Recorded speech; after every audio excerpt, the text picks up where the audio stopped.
नमस्कार विद्यार्थी मित्रांनो, ई स्टडी या यूट्यूब चॅनलमध्ये आपणा सर्वांचं स्वागत। महाराष्ट्र राज्य शैक्षणिक संशोधन व प्रशिक्षण परिषद पुणे यांच्या मार्फत घेतला गेलेला संकलित मूल्यमापन चाचणी क्रमांक 1 सन 2023-24 इयत्ता 7वी विषय गणित मराठी माध्यम गुण 60 हा पेपर आजच्या व्हिडिओच्या माध्यमातून आपण अचूक उत्तरे आणि स्पष्टीकरणासह घेऊन आलेला आहोत।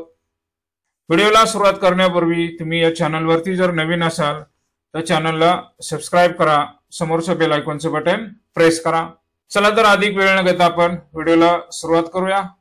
प्रश्नपत्रिकेचे जे स्वरूप आहे ते तुम्हाला 10 गुण तोंडी आणि प्रात्यक्षिकसाठी असणार आहेत आणि 50 गुण हे लेखी परीक्षेसाठी असणार आहेत। एकूण 60 गुणांचा हा पेपर असणार आहे। त्यामध्ये आपण 50 गुणांचे लेखी प्रश्न अचूक उत्तरे आणि स्पष्टीकरणाच्या माध्यमातून आपण सोडून घेणार आहोत। प्रश्न पहिला आहे लेखी चाचणी। सूचना दिलेली आहे, सर्व प्रश्न दिलेल्या सूचनेप्रमाणे सोडव। बहुपर्यायी प्रश्नातील अचूक उत्तराचा पर्याय चौकटीत लिही। प्रश्न दुसरा पाहूया। प्रश्न पहिला हा तोंडी आणि प्रात्यक्षिकसाठी आहे। खाली दिलेली उदाहरणे सोडव। अ संख्या अक्षरात लिही। आपल्याला खाली एक संख्या दिलेली आहे, तर ती संख्या जी आहे एकूण 8 अंकी संख्या आहे। खाली आपल्याला जी संख्या दिलेली आहे ती एकूण 8 अंकी आहे आणि त्याचं वाचन आपल्याला करून ती संख्या आपल्याला अक्षरामध्ये लिहायची। आता संख्या 8 अंकी आहे याचा अर्थ ती संख्या कोटीमध्ये आहे। सुरुवातीचा जो गट आहे तो कोटीचा आहे। 7 कोटी, पुढे 5 आहे तो लक्षाचा गट आहे। 5 लक्ष, 92,000, 92,000, शेवटचा गट आहे 469।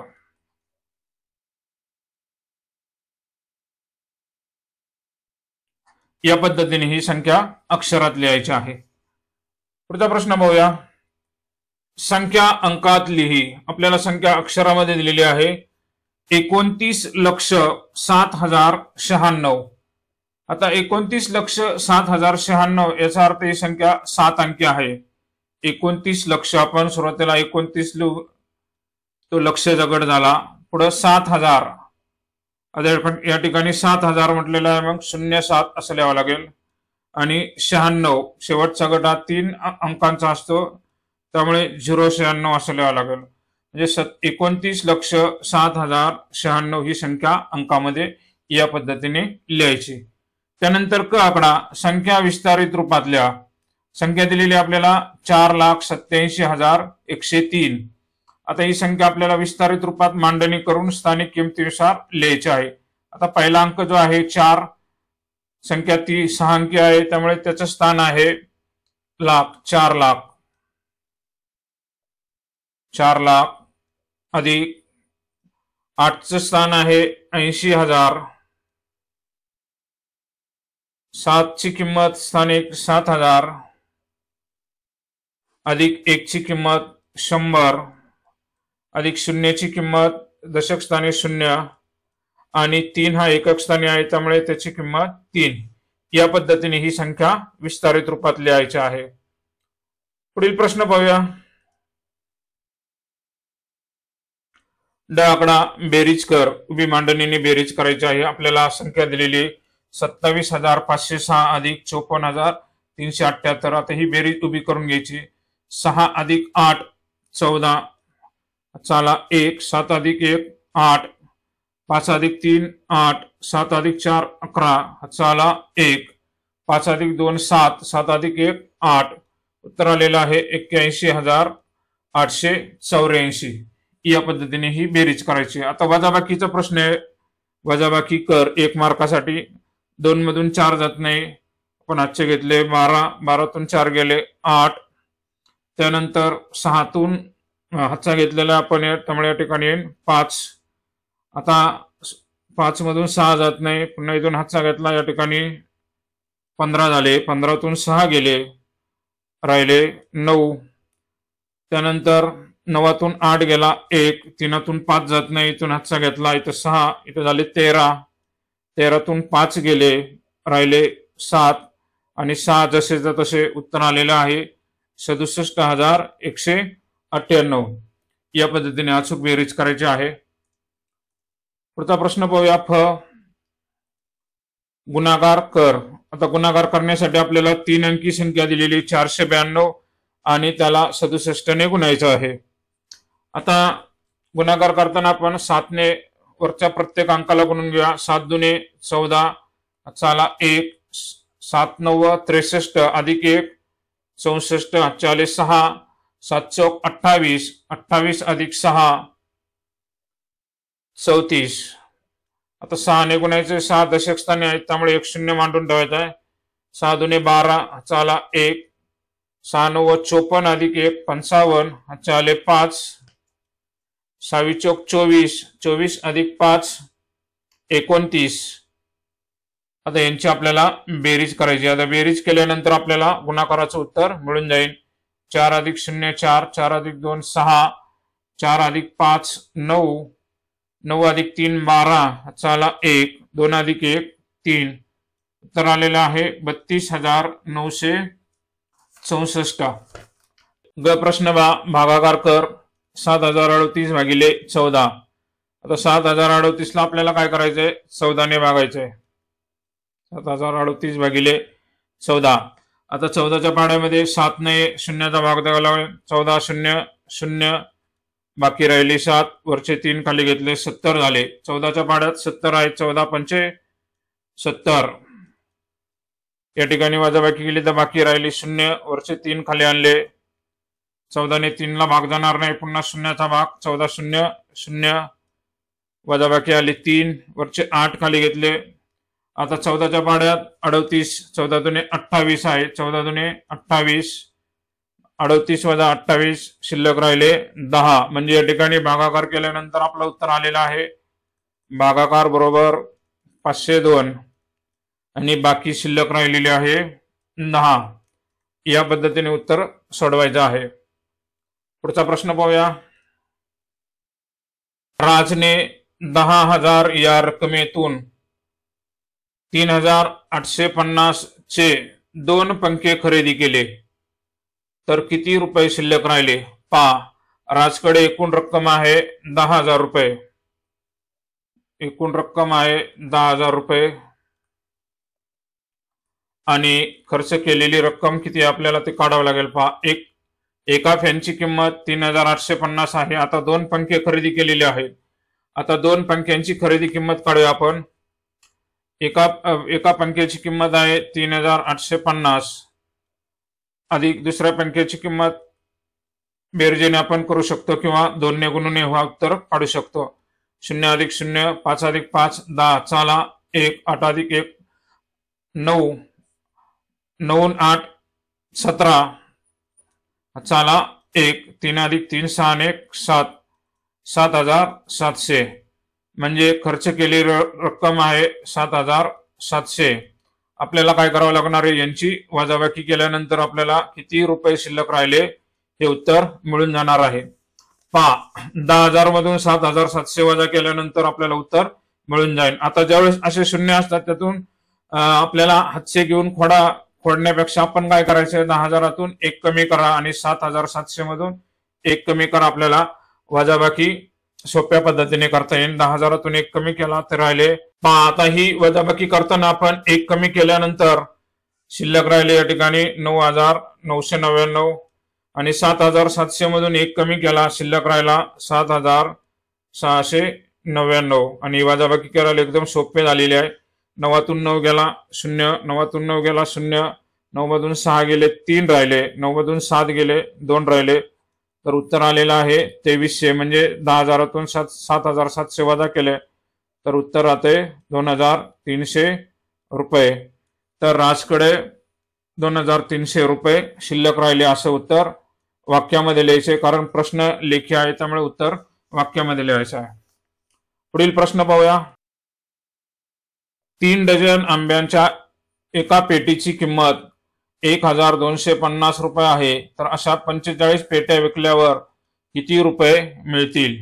पहा, एका पेटीची किंमत दिलेली आहे आपल्याला 1250.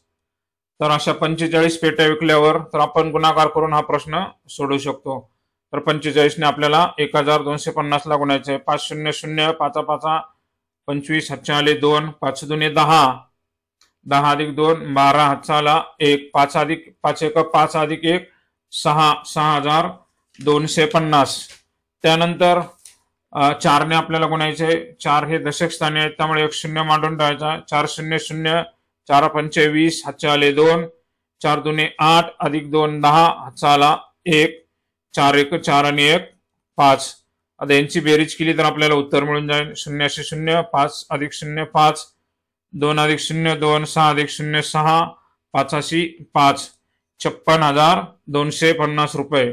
म्हणजे आंब्यांच्या पेट्यांची 45 आंब्यांच्या पेट्यांची किंमत येईल 56,250 रुपये.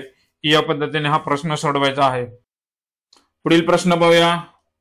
5,535 किलोग्राम धान्य 27 कुटुंबांना सारख्या प्रमाणात वाटप केल्यास प्रत्येक कुटुंबाला किती ग्राम धान्य येईल? पहा,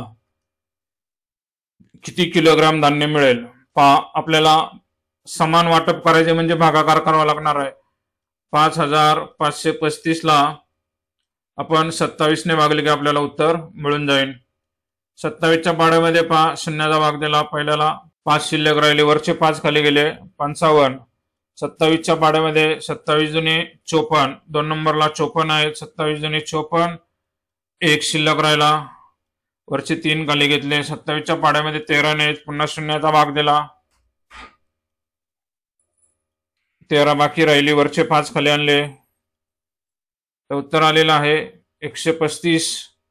तर 27च्या पाड्यामध्ये 27 5 135, बाकी राहिली 0 0. म्हणजे याचा अर्थ प्रत्येक कुटुंबाला उत्तर जे आलेलं आहे 205 किलोग्राम धान्य मिळेल. भागाकार करताना व्यवस्थित भागाकार करायचा आहे. पुढील प्रश्न पाहूया. प्रश्न क्रमांक 3. खाली दिलेली उदाहरणं सोडव. गुण आहेत 9. ऋण 9 गुणिले 4. आता गुणाकार करताना हा सोप्या पद्धतीने नेहमी सारखाच करायचा आहे. 9 चौक 36. आता एक संख्या ऋण आहे आणि एक धन आहे, म्हणजे उत्तराला ऋण चिन्ह, ऋण 36. त्यानंतर आकडा ऋण 52 भागिले 13. आता भागाकार करून घ्यायचा नेहमीच्या पद्धतीने. 52 ला जर 13 ने भागलं, 13च्या पाड्यामध्ये 4 नंबरला 13 चौक 52, उत्तर आले 4. आता एक संख्या ऋण आहे आणि एक धन आहे, त्यामुळे ऋण भागिले धन बरोबर ऋण, उत्तराला ऋण चिन्ह, पर्याय क्रमांक 4 येईल. त्यानंतर आकडा 0.79 गुणिले 100. हा गुणाकार आपल्याला करायचा आहे. गुणाकार केल्यानंतर आपल्याला उत्तर मिळून जाईल. पहा, आता 100 ने गुणल्यानंतर काय होतं? दशांश चिन्ह 2 0 असल्यामुळे 2 ने पुढे सरकते, म्हणजे 0.79. याच्यातले दशांश चिन्हाची जागा बदलून ती 7 आणि 9च्या नंतर येणार, म्हणजे 79 ही संख्या राहते, म्हणजे पर्याय क्रमांक 3. म्हणजे या ठिकाणी उत्तर येईल गुणाकार केल्यानंतर 79. पुढील प्रश्न पाहूया. पुस्तकाचा 8/15 भाग 12 दिवसात वाचला तर दररोज पुस्तकाचा किती भाग वाचला? पहा, आता पुस्तकाचा 8/15 भाग 12 दिवसात वाचलेला आहे, तर एका दिवसात किती भाग वाचला असं विचारलेलं, म्हणजे 12 दिवसावरून एका दिवसाचं उत्तर काढायचं आपल्याला. तर काय करायचं? यांचा भागाकार करायचा आहे. वाचलेल्या पुस्तकाचा भाग आहे 8/15 आणि त्याला भागिले 12 करायचंय. आता भागिले 12 केल्यानंतर हे उत्तर आपल्याला मिळून जाईल. आता भागाकार करताना काय करतो आपण? भागाकाराचं चिन्ह घालून आपण गुणाकार व्यस्त घेत असतो. म्हणजे या ठिकाणी गुणाकार घ्यायचा आणि 12चा गुणाकार व्यस्त आहे, 12ला छेद नाहीये, म्हणजे तो 1 असतो, म्हणजे गुणाकार व्यस्त केला तर 1/12 येईल, म्हणजे याला 1/12 ने गुणायचंय. आता ही क्रिया करून घेतल्यानंतर आपल्याला त्याचं उत्तर मिळून जाईल. आता काय करायचं पहा, 8 1 8 आहे आणि छेदामध्ये 15/12. याला आता सोपं रूप द्या. 8 आणि 12ला भाग जाईल अशी संख्या 4 आहे. 4 दुने 8 आणि 4 त्रिक 12. या ठिकाणी 2 शिल्लक राहिला, खाली 15 आणि 3 आहे. 3 ने आता दोन्ही मूळ संख्या असल्यामुळे भाग जाणार नाही, 15 त्रिक 45. तर उत्तर आलेलं आहे 2/45 म्हणजे दररोज पुस्तकाचा 2/45 भाग वाचला. या पद्धतीने हा प्रश्न सोडवायचा आहे. पुढील प्रश्न पाहूया. ही आकडा पहा. दिलेल्या संख्या रेषेवर ए पासून डी किती एकक अंतरावर आहे? पहा, ए बी सी डी आणि ई हे बिंदू दिलेले आहेत संख्या रेषेवर आणि त्यांची किंमत पहा. ए ची किंमत 13 दिलेली आहे आणि ई ची 65. तर त्याच्यामध्ये पहा 1 2 3 4 भाग आहेत. मग आता 13च्या पाड्यातल्या संख्या आहेत पहा. 13च्या पाड्यात 65 आहेत. 13 दुने 26 म्हणजे बी ची किंमत 26. 13 त्रिक 39 आणि 13 चौक 52 म्हणजे प्रत्येकामध्ये 13चं अंतर आहे. ए आणि बी मध्ये 13चं अंतर आहे. बी आणि सी मध्ये 13चं आहे. सी आणि डी आणि ई मध्ये 13चं अंतर आहे. तर आपल्याला ए पासून डी किती एकक अंतरावर? ए इथं आहे पहा, ए आणि डी. तर यांच्यामध्ये पहा किती अंतर आहे एककाचं विचारले. पहा 1 2 3 मग 13 गुणिले 3 बरोबर 39 म्हणजे 39 एकक अंतर आहे ए आणि डी मध्ये. पुढील प्रश्न. लडाखमध्ये एके दिवशी किमान तापमान -5°C पहा -5°C हे किमान तापमान आहे आणि कमाल तापमान आहे 9°C. 9°C हे कमाल तापमान आहे जास्तीत जास्त. तर दोन्ही तापमानातील फरक किती? आता संख्या रेषेवर जर या संख्या काढल्या तर आपल्याला वेळ जाईल. आपण काय करू, या दोघांची वजाबाकी करून घेऊ. पहा -5 वजा इथं आता हे धन आहेत, धन 9. आता यांची जर वजाबाकी केली तर आपल्याला उत्तर मिळून जाईल. आता वजाबाकी करताना पहा नियम नाही, त्यामुळे काय करायचंय, वजाबाकी करताना आपल्याला दुसऱ्या संख्येची विरुद्ध संख्या पहिल्या संख्येमध्ये मिळवायची. म्हणजे इथं वजाबाकीचं चिन्ह जाऊन इथं अधिकचं चिन्ह येईल आणि दुसरी जी संख्या आहे धन 2 त्याची विरुद्ध संख्या येईल -9 आणि ही जर बेरीज केली -5 अधिक -9 तर ते उत्तर येईल -14. म्हणजे दोन्ही तापमानातला जो फरक आहे तो -14°C. या पद्धतीने ही वजाबाकी करून हा प्रश्न सोडवायचा आहे. पुढचा प्रश्न पहा. 4/9 ची 1/3 पट कर. पहा 4/9 आहे आणि त्याची 1/3 पट करायची म्हणजे गुणाकार करायचा. 1/3 ने त्याला गुणायचं आहे. आता गुणाकार केल्यानंतर पहा 4 × 4 आणि 9 आणि 3 गुणाकार 9 त्रिक 27. 4 आणि 27 या दोन्ही संख्या कोणाच्याच पाड्यात नाही, त्यामुळे हाच उत्तराचा पर्याय असणार आहे. पुढील प्रश्न पाहूया. शामरावांनी 42,000 उत्पन्नापैकी 3/7 रक्कम घर खर्चासाठी व 1/7 रक्कम शिक्षणासाठी खर्च केली तर त्यांच्याकडे किती रुपये शिल्लक राहतील? पहा एकूण रक्कम आहे 42,000. पहा घर खर्चासाठी किती खर्च केली. पहा आता घर खर्चासाठी घर खर्च किती येतो काढून घेऊ आपण. तो 42,000 जी रक्कम आहे 42,000 गुणिले 3/7 ही रक्कम खर्च केलेली आहे.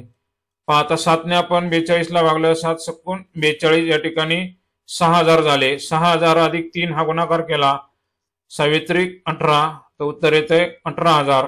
म्हणजे याचा अर्थ रक्कम आहे घर खर्चासाठी खर्च झालेली ते 18,000 आहे आणि शिक्षणासाठी 1/7 शिक्षणाचा जो खर्च आहे तो 42,000 मध्ये 1/7 खर्च झालेला आहे. म्हणजे 1/7 ने याला भागला 7 × 7 7 × 42 या ठिकाणी 6,000 शिल्लक राहिलं. 6,000 × 6,000 म्हणजे याचा अर्थ शिक्षणावर खर्च झालेली रक्कम आहे 6,000. 18,000 घर खर्चासाठी आणि शिक्षणावरील खर्च आहे 6,000 आणि जर बेरीज केली 18 अधिक 6 24,000 म्हणजे 24,000 खर्च झालेला आहे. तर 42,000 पैकी 24,000 खर्च झालेला आहे तर शिल्लक त्यांच्याकडे किती राहतील? 42,000 आपण 24,000 वजा केले तर आपल्याला उत्तर मिळून जाईल. तर 12 4 गेले 8 1 18,000 तर शिल्लक रक्कम राहिलेली आहे 18,000. ही रक्कम त्यांची शिक्षणावरती आणि घर खर्चावरती जाऊन शिल्लक राहिलेली आहे. 2 गुणाचा प्रश्न आहे, या पद्धतीने सोडवायचा. प्रश्न 14 पहा. खाली दिलेली उदाहरणे सोडव. आता बैजिक राशी दिलेली आपल्याला खाली यांची बेरीज आहे. आता बेरीज आपल्याला दोन्ही पद्धतीने करता येईल. 5x अधिक 3y अधिक 2x वजा y हे आपण आडवी आणि उभी दोन्ही पद्धतीने करू शकतो. आता आपण उभ्या पद्धतीने करूया. 5x अधिक 3y, तर यांच्यामध्ये आपल्याला दुसरी बैजिक राशी मिळवायची 2x वजा y. आता बेरीज करताना काय करायचं, आता 5 हे धन आहेत आणि 2 हे धन आहेत. 5 अधिक 2 सहगुणकांची बेरीज केली 7 आली, चल तसेच राहील 7x. त्यानंतर 3y वजा y. आता हे 3 ला धनचिन्ह आणि y ला ऋणचिन्ह आहे. बेरीज करताना फरक काढावा लागेल आणि मोठ्या संख्येचं चिन्ह, मोठ्या संख्येला चिन्ह आहे धन, त्यामुळे उत्तराला धनचिन्ह येईल. y ला सहगुणक 1 आहे, मग 3 मधून 1 गेला, राहिला 2 आणि चल तसंच 2y. 7x अधिक 2y या पद्धतीने. ब प्रश्न सुद्धा बैजिक राशीवर आधारलेला आहे आणि ती वजाबाकी आहे. 4xy अधिक 2x ही पहिली बैजिक राशी, त्याच्यातून आपल्याला दुसरी बैजिक राशी वजा करायची आहे. आता वजा करताना काय करूया आपण, दुसरी जी बैजिक राशी आहे 2xy वजा 5x. आता वजाबाकी करत असताना आपण पहिल्या राशीतून दुसरी राशी वजा करताना वजाबाकीला नियम नाही, त्यामुळे आपण हे चिन्ह बदलून घ्यायचे आहेत. बेरजेच्या वजाबाकीचं चिन्ह उडवून आपण त्या ठिकाणी बेरजेचं चिन्ह आणायचंय आणि त्या राशीचे विरुद्ध चिन्ह लावून घ्यायचे. आता 2xy ला इथं धन चिन्ह आहे, ते दिलेलं नाही म्हणजे ते धन असतं, ते बदलून आपण या ठिकाणी ऋण चिन्ह करायचं आहे. आणि 5x ला हे ऋण चिन्ह जे आहे ते काढायचं आणि या ठिकाणी विरुद्ध धन घ्यायचं. आता ही बेरीज करून घ्यायची. 4xy अधिक 2xy. आता 4xy वजा इथं ऋण चिन्ह आहे. एका संख्येला धन आणि दुसऱ्याला ऋण असेल तर आपण फरक काढून घेतो. 4 मधून 2 गेले, 2 राहिले, चल तसेच तसे xy जसेच्या तसे. त्यानंतर 2x हे धन आहेत आणि 5x सुद्धा धन आहेत. बेरीज केली तर ते 2 अधिक 5 7x या पद्धतीने हे त्याचं उत्तर सोडवायचं आहे. वजाबाकी करताना काय करायचंय, बेरजेमध्ये रूपांतरित करून दुसऱ्या राशीची चिन्ह बदलून घ्यायचे आहेत. पुढील प्रश्न पाहूया. क प्रश्न बा. क मध्ये सुद्धा आपल्याला बेरीजच करायला सांगितलेले आहे. बेरीज करताना सहगुणक आणि चल एक समान असतील तर एकाखाली मांडणी करून त्यांनी केलेली आहे. पहा, सुरुवातीला 5a वर्ग b अधिक 3a वर्ग b यांची बेरीज करूया. 5 ला धनचिन्ह आहे, 3 ला धनचिन्ह आहे, त्यामुळे दोघांची बेरीज करून घ्यायची. 5 अधिक 3 8, a वर्ग b जसेच्या तसे. त्यानंतर 3a वर्ग 3ab वर्ग याला ऋणचिन्ह आहे आणि ab ला धनचिन्ह आहे. आणि बेरीज करताना आपण काय करतो, एक संख्या ऋण आणि एक धन असेल तर फरक काढून घ्यायचा. ab ला सहगुणक नाहीये, तो 1 असतो. आता फरक जर काढला, 3 मधून 1 गेला, 2 राहिला आणि मोठ्या संख्येचं चिन्ह ऋण, तर 2ab वर्ग. आणि शेवटी अधिक 4 आणि वजा 4 यांची जर बेरीज केली तर मग फरक काढला, 1 आला आणि मोठ्या संख्येचं चिन्ह धन, म्हणजे 8a वर्ग b 8a वर्ग b वजा 2ab वर्ग अधिक 1 या पद्धतीने हे त्याचं उत्तर असणार आहे. ड प्रश्न सुद्धा त्याच पद्धतीने आहे. पहिल्या बैजिक राशीतून दुसरी बैजिक राशी आता या ठिकाणी वजा करायला सांगितलेले. आता वजाबाकी करताना मी सांगितल्याप्रमाणे वजाबाकीचे जे नियम आहे, वजाबाकीचं चिन्ह घालवायचं आणि या ठिकाणी बेरजेचं चिन्ह आणायचं आणि खालच्या प्रत्येक राशीतील प्रत्येक पदाचं चिन्ह बदलून घ्यायचे. 4 ला या ठिकाणी धनचिन्ह आहे, मांडलेलं नाही, ते बदलून आपण या ठिकाणी ऋण करायचं आहे. 2चं धनचिन्ह बदलून ऋण करायचं आहे आणि 1चं धनचिन्ह बदलून ऋण करायचं आहे. आता हे चिन्ह आपले निघून गेलेले आहेत. आता बेरीजेची क्रिया करून घ्यायची. बेरीजेच्या नियमाप्रमाणे 7 आणि 4, 7 ला धनचिन्ह आहे आणि 4 ला या ठिकाणी ऋणचिन्ह आहे, म्हणजे फरक काढून घ्यायचा. 7 मधून 4 गेले, 3 3p वर्ग q. आता 3 ला या ठिकाणी ऋणचिन्ह आहे आणि 2 ला सुद्धा ऋणचिन्ह आहे, तर ती जर बेरीज केली, ऋण 3 अधिक ऋण 2 तर 3 ऋण 5 p क्यू. चल जशाच्या तसे राहतील, चलामध्ये बदल होणार नाही. आता +2 आणि -1 यांची बेरीज केली तर ती फरक येईल, तो मोठ्या संख्येचं चिन्ह +1 म्हणजे 3p वर्ग क्यू वजा 5pq अधिक 1 ही त्याचं वजाबाकीचं उत्तर असणार आहे. पुढील प्रश्न पहा, 2 गुणांसाठी आहे. ई नंबरचा प्रश्न पहा, त्रिपदी दिलेली आहे आणि त्यातून दुसरी त्रिपदी वजा करायची आहे. पहा आता उभ्या मांडणीने करून घेऊ आपण. 8m वर्ग n अधिक 3mn वर्ग अधिक 5. आता यातून वजा करायची, आपल्याला दुसरी बेरीज राशी वजा करायची आहे. या ठिकाणी पहा 2m वर्ग n वर्ग. पहा पहिल्या बेरीज राशीमध्ये m वर्ग n वर्ग चल असणार कुठलंच पद नाही, त्यामुळे आपल्याला ते मिळवता येणार नाही. त्यानंतर 3m वर्ग n, m वर्ग n यांचे आणि यांचे चल सारखे आहेत, त्यामुळे ते एका खाली मांडून घ्यायचे. म्हणजे इथं वजा 3m वर्ग n. आता 3mn वर्ग या ठिकाणी नाही आहे, त्यामुळे ते जसेच्या तसे राहतील, याच्यात काहीच मिळवायचे नाही, शून्य मांडला तरी चालतो. त्यानंतर +5 जे आहे त्याच्यामध्ये +3 या ठिकाणी मांडायचं. आता ही जी शिल्लक राहिलेली राशी आहे ती आपण पुढे मांडायची. 2m वर्ग n वर्ग. आता वजाबाकी करताचे जे नियम आहेत, वजाबाकी करण्यासाठी नियम नसल्यामुळे आपण वजाबाकीचे चिन्ह घालून त्याच्यामध्ये दुसरी बेरीज राशी विरुद्ध चिन्ह मिळून ऍड करायची. आता ऋणाचं धन होईल, या ठिकाणी ऋण चिन्ह निघून गेलं. अधिकला काही बदल नाही कारण हे शून्य आहे. इथं अधिकचं चिन्ह जाईल, इथं वजा होईल. इथं अधिकचं चिन्ह जाऊन या ठिकाणी वजा होईल. आता बेरीज करून घ्यायचे. 8 ला धन चिन्ह, 3 ला धन, 8 अधिक 3 11m वर्ग n अधिक 3mn वर्ग. कारण शून्य मिळवला तर तेच राहणार आहे.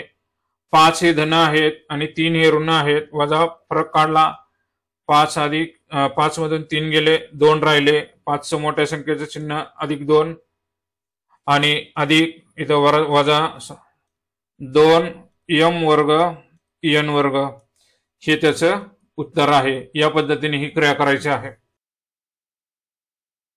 पुढील प्रश्न पाहूया. प्रश्न क्रमांक 5. खाली दिलेली उदाहरणे सोडव. 1 गुणाचा प्रश्न आहे. 75° माप असलेल्या कोनाचा पूरक कोन किती मापात असेल? पहा आता आपल्याला माहिती आहे पूरक कोनाचे जे माप असतं, पूरक कोनाच्या मापाची बेरीज ही 180° असते. पूरक कोनाच्या मापाची बेरीज 180° असते. मग 180° मधून आपण काय करायचंय, दिलेल्या कोनाचं माप वजा करायचंय. 180° वजा 75° आणि जर वजाबाकी केली तर उत्तर येईल 105°. मग दिलेल्या कोनाच्या 75° मापाच्या कोनाच्या पूरक कोनाचं माप असेल 105°. या पद्धतीने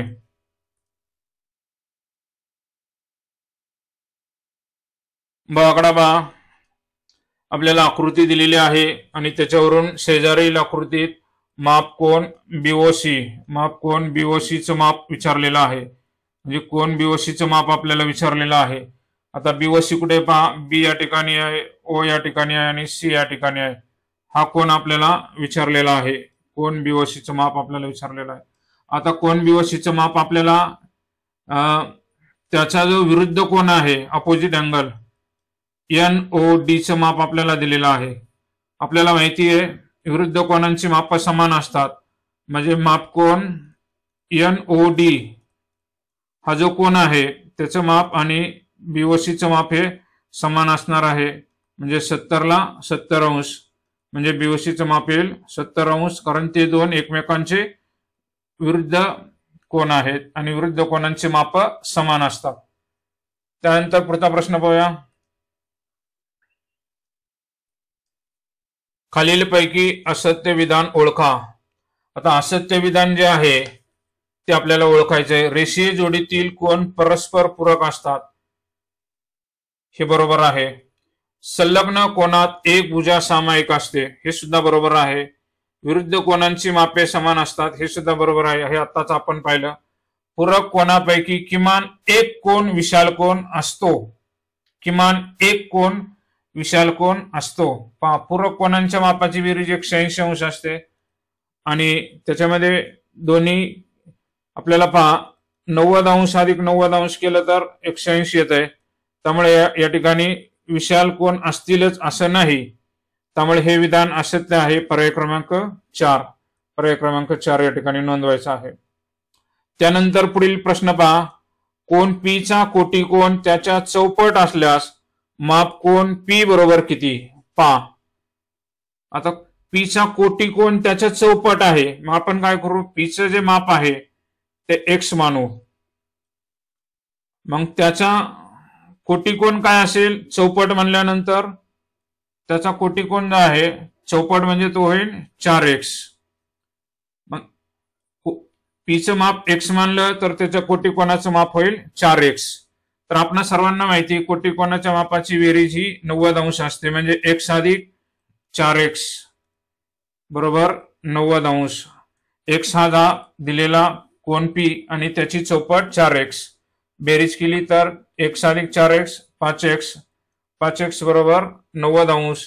x ने आपण 90/5, 5 ने जर 90 ला भागलं तर उत्तर येते 18, कारण 18 पंचे 90, म्हणजे x ची किंमत आहे 18, म्हणजे माप कोन p जो आहे तो आपल्याला मिळाला 18 अंश आणि 18 चौक 72 आणि बेरीज केली तर ती येते 90 अंश। त्यामुळे कोन पी चं माप आहे 18 अंश। या ठिकाणी अशा पद्धतीने हा प्रश्न सोडवायचा आहे। पुढील प्रश्न पाहूया, 6 नंबरचा प्रश्न पहा, क्रिकेटच्या एका सामन्यातील 5 खेळाडूंच्या धावा दिलेल्या आहेत, 5 खेळाडूंच्या धावा दिलेल्या आहेत क्रिकेटच्या एका सामन्यामधील, आणि हा स्तंभालेख दिलेला आहे आपल्याला। स्तंभालेखावरून प्रश्नांची उत्तरं लिहायची आहेत। तर या ठिकाणी पहिला प्रश्न काय विचारले पाहूया, अर्जुन पेक्षा रोहितने किती धावा जास्त केल्या? पहिला प्रश्न पहा, अर्जुन पेक्षा रोहितने किती धावा जास्त केल्या? आता अर्जुनच्या धावांची संख्या पहा, अर्जुन या ठिकाणी आहे, त्या धावा आहेत 20, अर्जुनच्या धावा आहेत 20, आणि रोहितच्या धावा, रोहित या ठिकाणी पहा पहिला स्तंभ आहे, त्या धावा आहेत 50, आणि 20 पेक्षा 50 हे 30 ने जास्त आहेत, त्यामुळे त्याचं उत्तर आहे अर्जुन पेक्षा रोहितने किती धावा जास्त केल्या, तर 30 धावा जास्त केल्या। आलेखावरचा दुसरा प्रश्न पाहूया, अर्जुनच्या किती पट धावा आशिषने केल्या? अर्जुनच्या किती पट धावा आशिषने केल्या? पहा, अर्जुन आणि आशिष पहा, अर्जुनच्या धावांची संख्या आहे 20 आणि आशिषच्या धावांची संख्या 60। मग अर्जुनच्या किती पट? 60 हे 20च्या तिप्पट आहेत, म्हणजे 3 पट धावा केल्या, त्याचं उत्तर आहे 3 पट। पुढील प्रश्न पाहूया, 5ही खेळाडूने काढलेल्या एकूण धावा किती? आता 5ही खेळाडूंच्या धावांची जर बेरीज केली तर रोहितच्या या ठिकाणी 50 आहेत, रोहित सुरुवातीला 50, मनोज 70, अर्जुन 20, आशिष 60 आणि राहुल 40, आणि जर बेरीज केली तर पहा, 0ला 0, 7 आणि 5 12, 12 अधिक 8 20 अधिक 2 20 4 24, तर 240, तर एकूण 240 धावा केल्या। त्याच्यावर आधारलेला एक शेवटचा प्रश्न पाहूया, कोणत्या 2 खेळाडूंनी काढलेल्या एकूण धावा मनोजने काढलेल्या धावा एवढ्या आहेत? आता मनोजने काढलेल्या धावा आणि कोणत्या 2 खेळाडूंच्या धावा सारख्या आहेत असे विचारलेले पहा। आता मनोजच्या धावा आपण सुरुवातीला विचारत घेऊया। मनोजच्या ज्या धावा आहेत तर त्या 70 आहेत, पहा मनोजच्या ठिकाणी हे 70 आहे, म्हणजे मनोजच्या धावा आहेत 70. आता बेरीज 70 आली पाहिजे अशी संख्या आपल्याला शोधायची. आता बेरीज 70 पहा, या ठिकाणी 50 दिलेलं आहे आणि 20, 50 अधिक 20. आता 50 धावा कोणाच्या आहेत? पहिल्या रोहित आणि 3 नंबरला आहे अर्जुन. म्हणजे याचं उत्तर आहे रोहित आणि अर्जुन यांच्या धावांची बेरीज ही मनोजच्या धावा संख्ये इतके येते. या पद्धतीने स्तंभालेखावरचे प्रश्न अचूक सोडवायचे आहेत. प्रश्न क्रमांक 7 पहा, सूचनेप्रमाणे रचना कर. पहा, या ठिकाणी आपल्याला भौमितिक रचना करायची आहे. कोन XYZ चा कोन दुभाजक काढ. गुण आहे 1. आपल्याला कोन XYZ हा त्यांनी दिलेला आहे, तर त्याची आपल्याला काय करायचे? बायसेक्टर, अँगल बायसेक्टर म्हणजे कोन दुभाजक काढायचा आहे. आता कोन दुभाजक काढताना तुम्ही विद्यार्थ्यांनी कंपासमध्ये व्यवस्थित अंतर घेऊन रचनेप्रमाणे कोनाची दुभागणी करायची आहे. पहा, एक्स कंपासमध्ये ठराविक अंतर घ्यायचं आणि Y बिंदूवर लोखंडी टोक ठेवून दोन्ही बाजूंना स्पर्श करीन असा एक कंस तयार करून घ्यायचा. त्यानंतर तेच कंपास उचलून लोखंडी टोक पुन्हा नवीन झालेल्या छेदनबिंदूवर ठेवून वर्तुळा कोणाच्या आतमध्ये अशा खुणा करून घ्यायच्या आणि नवीन तयार झालेला छेदनबिंदू तो जोडून घ्यायचा. या पद्धतीने हा कोन दुभाजक तयार होईल. विद्यार्थ्यांनी कंपास आणि पेन्सिलचा वापर करून ही व्यवस्थित रचना करून घ्यायची. पुढील प्रश्न पाहूया. आकडा दिलेल्या त्रिकोणाच्या तीनही बाजूचे लंब दुभाजक काढ. आता तीनही बाजूचे लंब दुभाजक काढताना काय करायचंय? पहा, आपल्याला त्रिकोण दिलेला आहे. आता लंब दुभाजक काढण्यासाठी आपल्याला समजा या बाजूचा लंब दुभाजक काढायचा. आपण कंपासमध्ये काय करतो? निम्म्यापेक्षा जास्त अंतर घेऊन दोन्ही बाजूने खुणा करून घेतो. तेच अंतर पुन्हा आणि या पद्धतीने आणि हे असे जोडून घेतो. तर तुम्ही काय करायचंय? त्रिकोणाच्या तीनही बाजू काय करायच्या आहेत? लंब दुभाजकाने काढून घ्यायचे आहेत. 3 गुणासाठी हा प्रश्न आहे. एक बाजूचा लंब दुभाजक या पद्धतीने, या बाजूचा या पद्धतीने आणि या बाजूचा सरळ येईल. तिन्ही एका ठिकाणी येतील. या पद्धतीने ही व्यवस्थित आकृती तुम्ही काढून घ्यायची आहे. प्रश्न 8 पहा, खाली दिलेली उदाहरणे सोडव. दिलेल्या माहितीवरून त्रिकोण तयार होत नाही अशा पर्यायाचा क्रमांक चौकटीत लिही. पहा, खाली 4 पर्याय दिलेले आहेत. आपण आपल्याला त्रिकोण काढण्यासाठी पहा अटी असतात. पहा, कोणताही त्रिकोण जर काढायचा असेल तर त्रिकोणाची जी सर्वात मोठी बाजू आहे, सर्वात मोठी बाजू त्याची जी लांबी आहे, सर्वात मोठ्या बाजूची लांबी ही इतर 2 ज्या बाजू आहेत त्या बाजू 1 म्हणू आपण अधिक बाजू 2 यांच्यापेक्षा काय असते? ती नेहमी जास्त असते. म्हणजे सर्वात मोठी बाजू जी आहे त्याची लांबी उरलेल्या 2 बाजूच्या लांबीपेक्षा लहान असते. म्हणजे ही जास्त, 2 बाजूंची बेरीज जास्त आली पाहिजे. या ठिकाणी ही जी मोठी बाजू आहे पहिल्या पर्यायामध्ये 8.5 सेंटीमीटर. आपण या दोघांची जर बेरीज केली 3.4 आणि 6.2 तर ती बेरीज येते 6 9.6. म्हणजे या दोघांची बेरीज जास्त येते. त्यामुळे हा त्रिकोण काढता येईल. दुसरा पर्याय पाहूया. 7 अधिक, आता मोठी बाजू आहे 12 आणि त्या उरलेल्या 2 बाजू आहेत 7 आणि 5 सेंटीमीटर. 7 आणि 5 सेंटीमीटर यांची बेरीज केली तर ती 12 येते. पहा, दोन्ही बाजू काय झालेल्या आहेत? या ठिकाणी समान झालेल्या आहेत. त्यामुळे हा त्रिकोण तयार होणार नाही. पहा, पर्याय क्रमांक 2 हा त्रिकोण तयार होणार नाही. त्यामुळे उत्तर आहे त्याचा पर्याय क्रमांक 2. उरलेले पर्याय सुद्धा तुम्ही पडताळून पाहू शकता. 8 सेंटीमीटर ही मोठी बाजू आहे. 6 आणि 4 बेरीज केली तर ती 10 येते. 8 पेक्षा 10 ही बेरीज जास्त आहे. त्यामुळे हा त्रिकोण काढता येईल. आणि चौथा पर्यायामध्ये 4.9 सेंटीमीटर ही मोठी बाजू आहे आणि उरलेल्या दोघांची बेरीज ही 4.9 पेक्षा जास्त येते. त्यामुळे हा सुद्धा त्रिकोण काढता येईल. पर्याय क्रमांक 2 हा त्रिकोण तयार होत नाही. पुढील प्रश्न पाहूया. आकडा पहा, खाली दिलेल्या माप त्रिकोण रचना कर.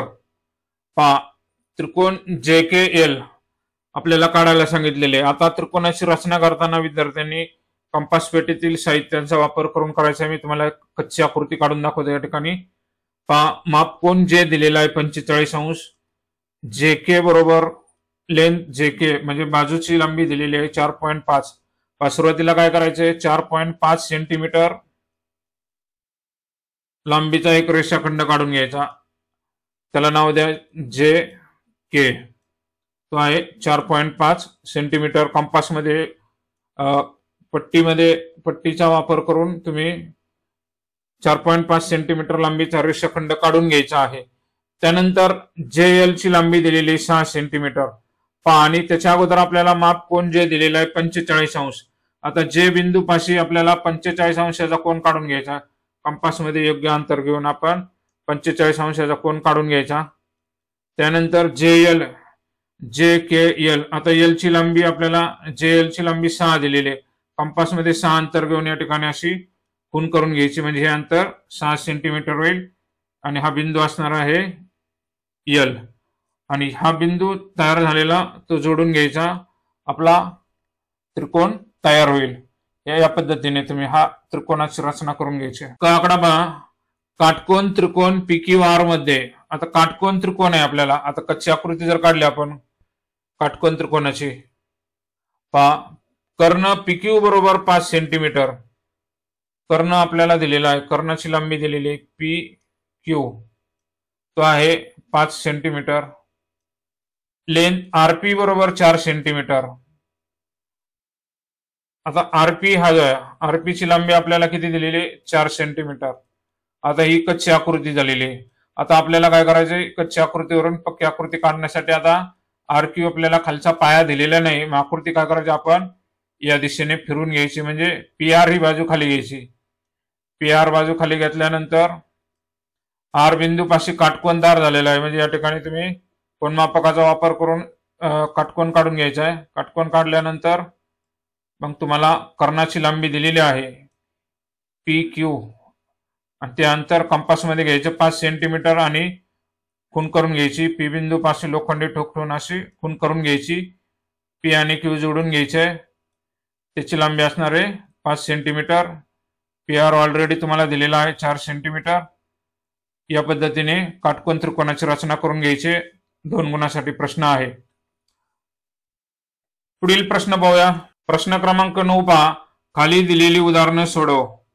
42 व 54 या संख्यांचा मूळ अवयव पद्धतीने मसावी काढा. आता मसावी काढण्यासाठी आपल्याला 42 आणि 54 चे मूळ अवयव पाडावे लागतील. 42 चा अवयव पाडून घेऊ आपण. 42 चा अवयव पाडा. सुरुवातीला 2 ने भाग दिला, 21 दुने 42. 21 ला 2 ने भाग जात नाही, 3 ने दिला, 3 7 21. 7 ही मूळ संख्या आहे, त्यामुळे 7 ला फक्त 7 ने भाग जाणार, 7 1 7. त्यानंतर 54 चे आपण मूळ अवयव पाडून घ्या. 54 ला 2 ने भाग दिला तर 27 दुने 54. 27 ला आता 2 ने भाग जाणार नाही, 3 ने जाईल, 3 9 27. 9 ला आता 2 ने नाही जाणार, 3 ने झाला, 3 त्रिक 9 आणि 3 या संख्येला 3 ने भाग दिला, उत्तर आलं 1. आता आपले मूळ अवयव पाडून झालेले आहेत. 42 चे मूळ अवयव पडा, गुणाकाराच्या रूपात लिहूया. 2 3 7, 2 गुणिले 3 गुणिले 7. आणि 54 चे मूळ अवयव 2 गुणिले 3 3 वेळा, 2 गुणिले 3 गुणिले 3 गुणिले 3.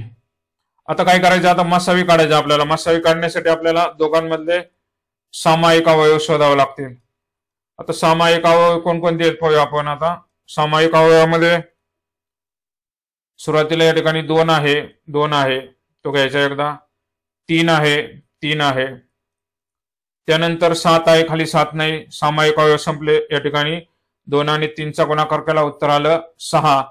म्हणजेच त्यांचा मसावी आहे 6. मूळ अवयव पद्धतीने मसावी आलेला आहे 6.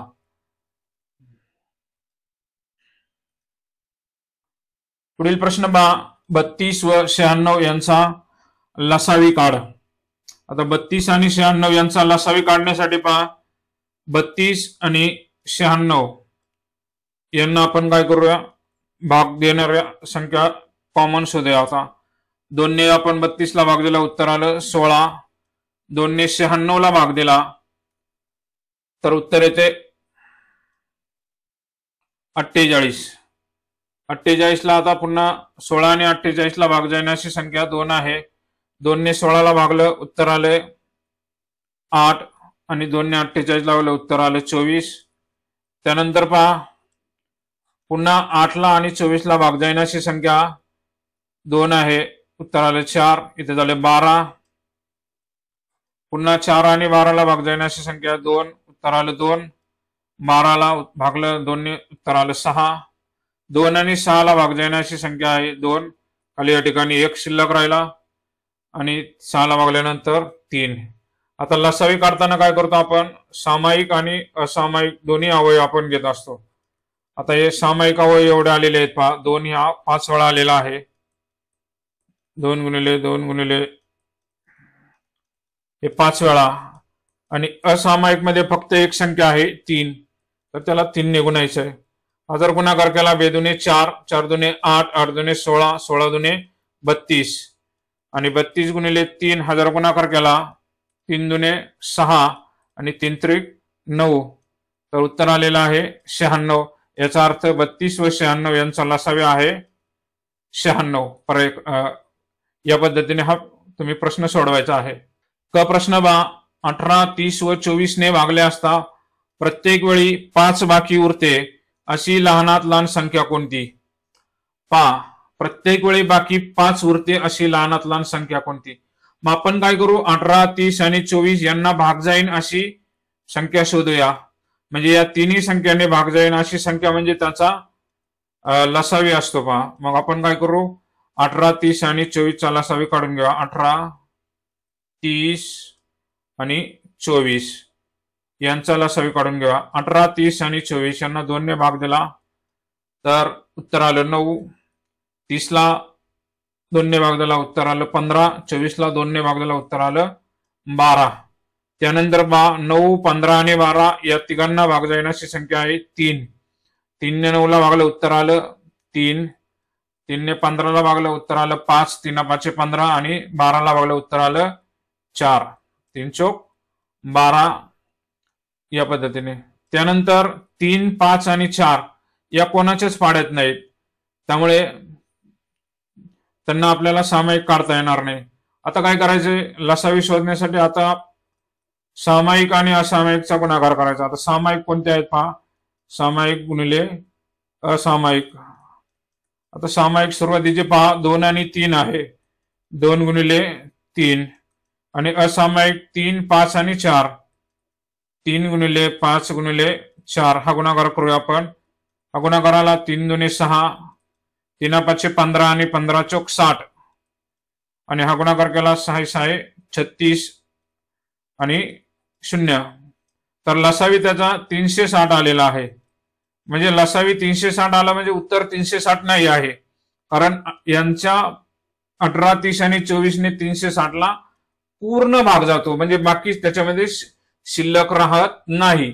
तर आपल्याला त्यांनी काय सांगितलं, बाकी 5 उरते, त्यामुळे ती संख्या काय असणार आहे, 360 अधिक बाकी 5, तर उत्तर येईल 365. तर ती लहानात लहान संख्या आलेली आहे 365. लहानात लहान संख्या म्हणजेच लसावी अधिक बाकी 5 उरते म्हणजे 365. या पद्धतीने हा प्रश्न सोडवायचा होता. 10 नंबरचा प्रश्न पहा, खाली दिलेली उदाहरणे सोडव. 441 या संख्येचे वर्गमूळ मूळ अवयव पद्धतीने काढ. आता 441 ही जी संख्या आहे त्याचे अवयव पाडायचे आहेत आपल्याला, मूळ अवयव. पण काय करूया, 441 चे मूळ अवयव पाडून घेऊया. 441 ला या ठिकाणी 2 ने भाग जाणार नाही, 3 ने भाग द्यावा लागेल. 3 ने भागल्यानंतर पहा त्याचे जे उत्तर आहे 3 1 3, 3 1 3, 3 चौक 12 आणि 3 7 21, 147. आता 147 ला 2 ने जाणार नाही, 3 ने द्यावे लागेल, कारण 3 ने विभाज्य आहे. 3 चौक 12 आणि 3 9 27, 49 आलं. आता 49 ला 2 ने भाग जाणार नाही, 3 ने नाही, 5 ने नाही, 7 ने जाईन, 7 7 49 आणि 7 या संख्येला फक्त 7 ने जाईन 1. आता अवयव आपले पाडून झालेले 441 चे अवयव पाडून झाले. 2 3 गुणिले 3 गुणिले 7 गुणिले 7 आता यांचं वर्गमूळ शोधायचं. आपण काय करू, दोन्ही बाजूने वर्गमूळ टाकूया. 441 वर्गमुळात बरोबर वर्गमुळामध्ये 3 गुणिले 3 गुणिले 7 गुणिले 7. आता वर्गमुळाचं चिन्ह घालवण्यासाठी 2-2च्या जोड्या लावायच्या. 3 गुणिले 3 3च राहतील. 7 गुणिले 7चं वर्गमूळ 49चं वर्गमूळ 7 आणि हा गुणाकार केला 3 7 21 म्हणजे 441चं वर्गमूळ आहे 21. कारण 21ला 21 ने गुणलं आपल्याला माहिती 21चा वर्ग आहे 441. या पद्धतीने हा प्रश्न सोडवायचा आहे. आता शेवटचा प्रश्न पाहूया. शेवटच्या प्रश्नामध्ये काय सांगितलेलं आहे, कवायतीसाठी एका मैदानावर 784 मुलं उभी आहेत. त्यांच्या तेवढ्या रांगा तयार केल्या, तेवढीच मुलं प्रत्येक रांगेत उभी आहेत. तर मैदानावरील एकूण रांगा किती? जेवढ्या रांगा तेवढीच मुलं, म्हणजे 5 रांगा असतील तर 5 मुलं त्या रांगेमध्ये. मग आपल्याला काय करावं लागेल, 784 आहे उत्तर येण्यासाठी. मग जेवढ्या रांगा आणि तेवढेच मुलं म्हणजे 784 यांचा गुणाकार करायचा. गुणाकार करायचा म्हणजे तो x वर्ग होतोय. म्हणजे थोडक्यात यांचं वर्गमूळ काढायचंय. 784चे जर वर्गमूळ काढ तर आपल्याला मुळावय पद्धतीने हा सुद्धा प्रश्न सोडवता येईल.